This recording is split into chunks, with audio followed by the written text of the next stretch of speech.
তো আপনি যদি এমবিসির কোনো একটা প্রজেক্ট দেখেন, ভিউ ব্যাগের টাইপটা দেখেন, দেখবেন ওইটা ডাইনামিক টাইপ।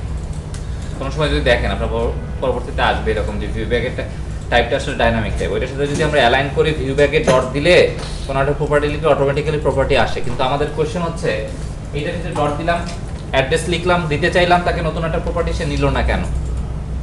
আসলে আমরা ভুল অ্যাপ্রোচে আগাইছি। ওকে, আমি যখন এই টাইপকে বলে দিচ্ছি এই টাইপ, এটাকে বলে দিছি, তার মানে আর নতুন করে প্রপার্টি অ্যাসাইন করার ওয়ে নাই আমার।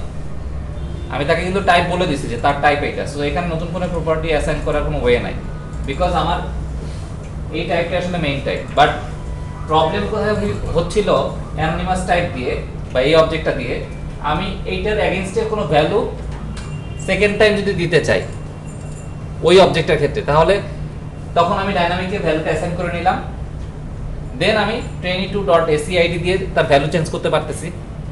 তার মানে আমি এখানে কি করতে পারতেছি, চাইলে acid এর ভ্যালু চেঞ্জ করতে পারতেছি অথবা নেমের ভ্যালু চেঞ্জ করতে পারতেছি, এই কাজটা আমি করতে পারতেছি। আর এটা কি বোঝা গেল?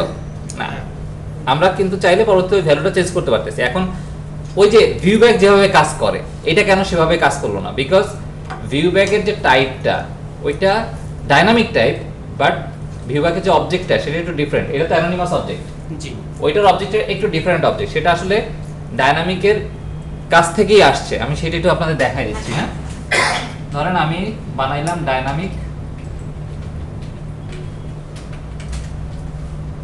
ভিউ ব্যাগ, এটাই বানাচ্ছি এখন। Okay, G, equal to new expand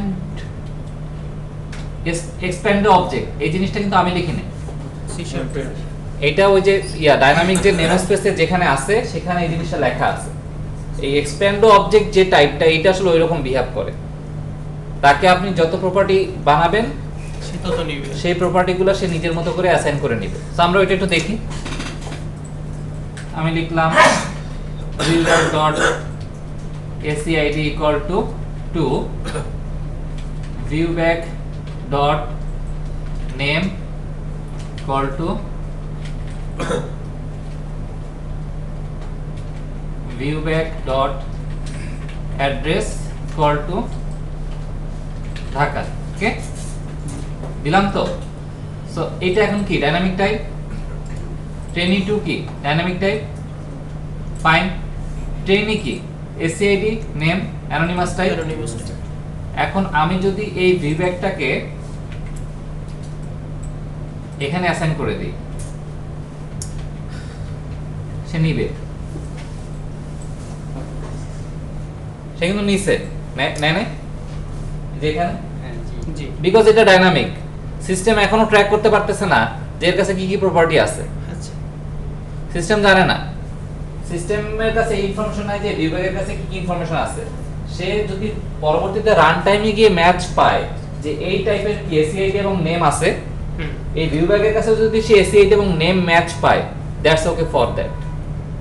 আচ্ছা, ওর জন্য এটা ঠিক আছে, ওর কোনো আর সমস্যা করবে না। যদি address-এ গিয়ে অ্যাড্রেস দাম বেশি আছে কোনো সমস্যা নাই, ওই জাস্ট কমন জিনিসটা নেবে ডাইনামিকের কাছ থেকে।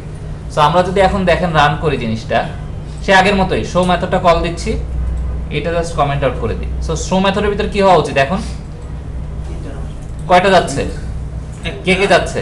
একটা, প্রথমে হচ্ছে কি তিনটা 0 সুমন, তারপরে কি 2 something, 2 সামথিং, এটাকে আমি 1 করে দিচ্ছি।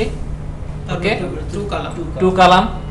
অ্যাড্রেসটা ধরেন এক্সট্রা আমি ডাইনামিক হিসেবে অ্যাসাইন করে দিচ্ছি।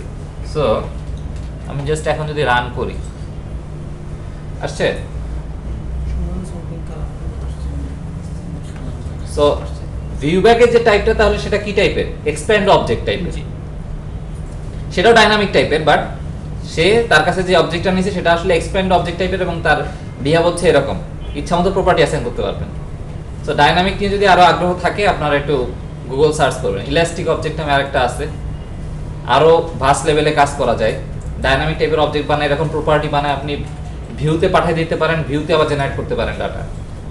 অনেক ধরনের ইলাস্ট্রেশন আছে, দেখবেন গুগলে সার্চ করলে পাবেন। ডাইনামিক অনেক সুন্দরভাবে অনেক কিছু করা যায়। আবার ডাইনামিক নিয়ে যদি সবকিছু খুব বেশি করে ফেলেন, তাহলে আপনার প্রজেক্টটা মানে অনেকটা আছে না যে মিষ্টি বেশি হলে যেমন খাইতে ভালো লাগে না, মিষ্টি কম হইলেও খাইতে ভালো লাগে না, অনেকটা এরকম যে আপনার পরিমিত থাকতে হবে। যদি এক্সট্রা করে ফেলেন, এক্সট্রিম করে ফেলেন, তাহলে সেটা হয়ে যাবে আপনার জন্য একটা ইভিল প্রজেক্ট। ম্যানেজ করা খুব ডিফিকাল্ট হয়, কারণ ডাইনামিক এমন একটা জিনিস আপনি ট্র্যাক করতে পারতেছেন না। তো এটাও মাথায় রাখতে হবে যে আমার যে সকল জায়গায় এটার দরকার সেখানে আমি ইউজ করবো, যেটা দরকার নাই সেখানে আমি ইউজ করবো না। কনসেপ্টটা কি বোঝা গেল আসলে আমরা এখানে কি করলাম? জি জি ফাইন। কোনো কোশ্চেন আছে কারো? কারণ আমি নেক্সট লেভেলে আগাবো। ফাইন।